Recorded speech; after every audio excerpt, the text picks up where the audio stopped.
नमस्कार, times of Swaraj में आप सबों का स्वागत है और मैं हूं संतोष सिंह। और आज हम टाइम्स ऑफ स्वराज में बात कर रहे हैं मणिपुर हिंसा की। जी हां, अब यह हिंसा मेघालय तक पहुंच गया है और खबर ये आ रही कि जो मैत्रीय समाज है वहां से बाहर निकलने लगे हैं। चार्टर प्लेन से उन्हें बाहर निकालने की बात सोची जा रही है। वैसे 10,000 से अधिक मैत्रीय जो मणिपाल के अलग अलग हिस्सों में रह रहे थे वो असम की तरफ बढ़ने लगे।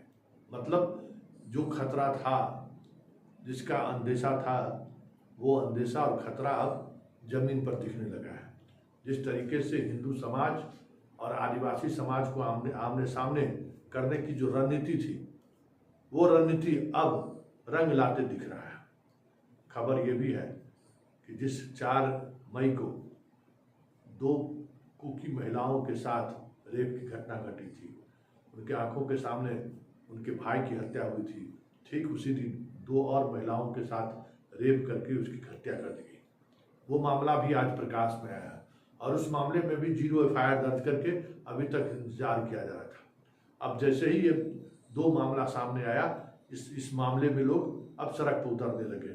पूरे मणिपुर में जबरदस्त तनाव है। कई जिलों में कह सकते हैं कि कर्फ्यू लगा दिया गया है। इस बीच खबर ये भी है कि एक स्वतंत्रता सेनानी जो आज़ादी के आंदोलन में अंग्रेजों से लोहा लिया था, आज उसकी पत्नी को उपद्रवियों ने जिंदा जला दिया है।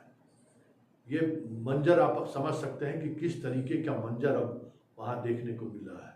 मतलब जो आज़ादी के आंदोलन में अपनी पूरे परिवार को खो दिया, आज उसका परिवार इस देश के शासक वर्ग की मौजूदगी में जिंदा जला दिया जा रहा है। एक ऐसा फौजी जो कारगिल में भारत और पाकिस्तान की लड़ाई में अपना सब कुछ निछावर कर देश के तिरंगा को लहराए रखा, उसकी पत्नी को उसके सामने, आंख के सामने में बलात्कार किया गया, लेकिन वो अपनी पत्नी को बचा नहीं सका। कहाँ जा रहा है पूर्वोत्तर राज्य हमारा। और उस घटना का इम्पैक्ट देखिए, अब दूसरे मेघालय में भी ये घटना का प्रभाव दिखने लगा है। मैत्रीय समाज के लोग अब मेघालय छोड़कर असम की तरफ बढ़ने लगे, क्योंकि हिंसा जिस तरीके से आदिवासी वर्सेस होता जा रहा है, वो हिंसा इस कदर फैलने लगा है कि अब दूसरे राज्यों में भी उसका डर सताने लगा है। कहा जा रहा है कि चार्टर प्लेन से उनको निकाला जाएगा। लेकिन सबसे इतर जो समझने वाली बात है, इस मणिपुर के जलने से अगर किसी एक संगठन के 99 वर्षों के कार्यकलाप पर आज पानी फिर गया है, वो है संघ। जी हाँ, संघ वनवासी कल्याण केंद्र के माध्यम से पूरे आदिवासी समाज के बीच एक अलग तरीके का पैठ उन्होंने जमाया था। हालांकि उड़ीसा में जब स्टैंड को जिंदा जलाया गया था, उस वक्त थोड़ी बदनामी जरूर हुई थी। बजरंग दल से जुड़े हुए लोग ने इस घटना को अंजाम दिया था और संघ से सीधा उनका रिश्ता था। लेकिन इस घटना ने संघ को अंदर से झकझोर दिया है और यही वजह है कि संघ की जो महिला इकाई है, उन्होंने भर्त्सना की है, निंदा की है। और भैयाजी जोशी सहित संघ के जो मुख्य मोहन भागवत के बाद के जो कड़ी के जो लोग हैं, वह खुलकर बोलने लगे हैं कि हिंसा सही नहीं है। और हम अपने आदमी को कहेंगे कि जहाँ हिंसाग्रस्त क्षेत्र है वहाँ जाएं, लोगों के बीच रेस्क्यू ऑपरेशन करें। लेकिन बड़ा सवाल यह है कि जहाँ आप जाने की बात सोच रहे हैं, वो तो भरोसा आप खो चुके हैं। जो आप 99 वर्षों में आपने जो भरोसा बनाया था आदिवासियों के बीच, 1952 से वनवासी कल्याण केंद्र चल रहा है पूरे देश में। और हर आदिवासी समाज में जिन्हें आपने नारा दिया, उस नारों के सहारे जोड़ने की कोशिश की कि आदिवासी भी हिंदू ही है। हालांकि वो सरना मानते हैं, उनका अपना सब कुछ, लेकिन बहुत सारा काम वनवासी कल्याण केंद्र के द्वारा हुआ। और एक जो स्लोगन सबसे ज़्यादा चर्चित रहा, तू मैं एक रक्त, तू आदिवासी और मैं हिंदू एक रक्त है, हम सबको एक होना चाहिए। और उस स्लोगन के सहारे सुदूर ग्रामीण इलाके में, आदिवासी में, पहाड़ पे जाके संघ के प्रचारक काम करते थे। एक भरोसा स्थापित उन्होंने किया था, लेकिन इस हिंसा ने उस भरोसा को तोड़ा है। और यही वजह है कि संघ अंदर से हिल चुका है। अब नागपुर से बाहर निकलने की स्थिति में संघ नहीं है, कहीं भी अब संघ सुरक्षित नहीं रह सकता है। जिस तरीके से एक कंधे पर झोला लटका के गांव गांव घुमा करते थे संघ के प्रचारक, संघ से जुड़े हुए लोग, इस घटना ने उनकी उस पूरी आज़ादी को ही नहीं छीनी है, इस घटना ने उनके पूरे व्यक्तित्व को ही प्रभावित कर दिया है। जिस तरीके से आदिवासी समाज उनको एक अलग तरीके से मानती थी, उनके बीच एजुकेशन को लेकर, उनके बीच हेल्थ को लेकर वनवासी कल्याण केंद्र ने ढेर बहुत अच्छा काम किया है। झारखंड में बीजेपी की सरकार मजबूती के साथ जो बनती रही है, इसकी वजह वनवासी कल्याण केंद्र रहा है। जहाँ ईसाई मशीनरी है वहाँ वनवासी के कल्याण केंद्र है, लेकिन विवाद, झंझट, आपसी मारपीट कहीं नहीं थी। अपने अपने तरीके से अपने लोगों को जोड़ने की कोशिश दोनों संगठन करते रहे।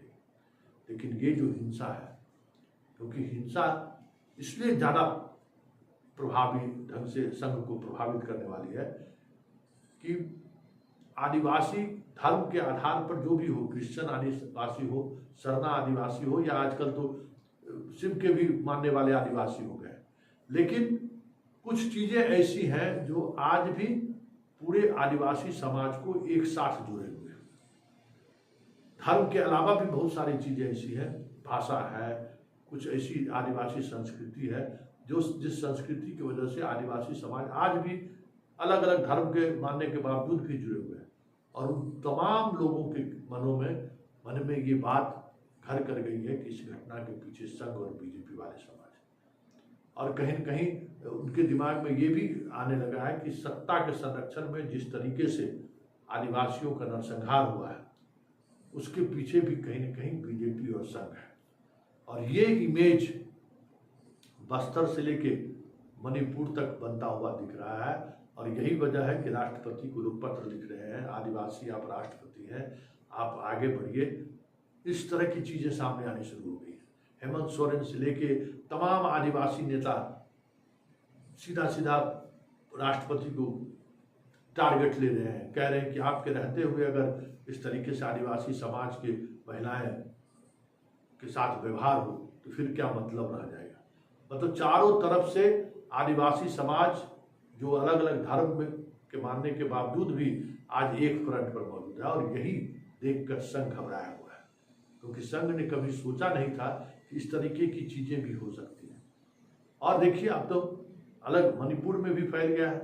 तो आप हिंदू आदर्श करके जो आप लड़ाई देश में लड़ाना चाहते हैं, पहले हिंदू मुसलमान हुआ, अब हिंदू क्रिश्चियन हो रहा है, पंजाब में हिंदू सिख हो रहा है, कई राज्यों में बोधगया में बुद्धिस्ट वर्सेस हिंदू की कोशिश शुरू हो गई है। इंद्रेश हाल ही में आके कुछ ऐसे बयान दे दिए, बिहार के राज्यपाल ने भी कुछ ऐसा बयान दे दिया जिसको लेकर विवाद होना शुरू हो गया कि बुद्ध जो है सो विष्णु के अवतार हैं। अब इस तरह की चीज़ें, अब बौद्ध धर्म के लोग, मानने वाले लोग भी एक दूसरे को संदेह की दृष्टि से देखने लगे।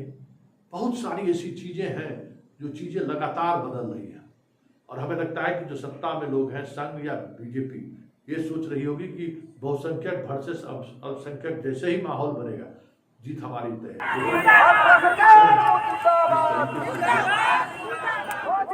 महिला हुई, उसके बाद जो मोहन भागवत के बाद के जो रैंक के जो अधिकारी हैं, उन्होंने जिस तरीके की प्रतिक्रिया व्यक्त की है मणिपुर की घटना को लेकर, मैं काफ़ी आहत हूँ। और इस घटना से संघ अपने आप को अलग तो रखता ही है, इस घटना में जो लोग भी शामिल हैं उन पर कार्रवाई भी होनी चाहिए। और हमारे तमाम स्वयंसेवक उन मणिपुर के उन इलाकों में जाएं और जो पीड़ित हैं उन पीड़ित परिवार के बीच जाकर उन्हें बेहतर सुविधा जो भी हो सकता है वो बेहतर सुविधा मुहैया करें।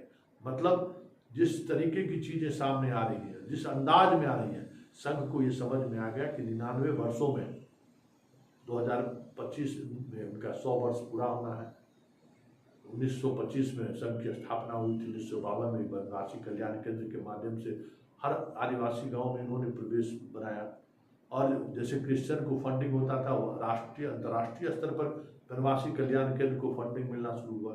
कि आदिवासियों के बीच में काम कर रहे हैं।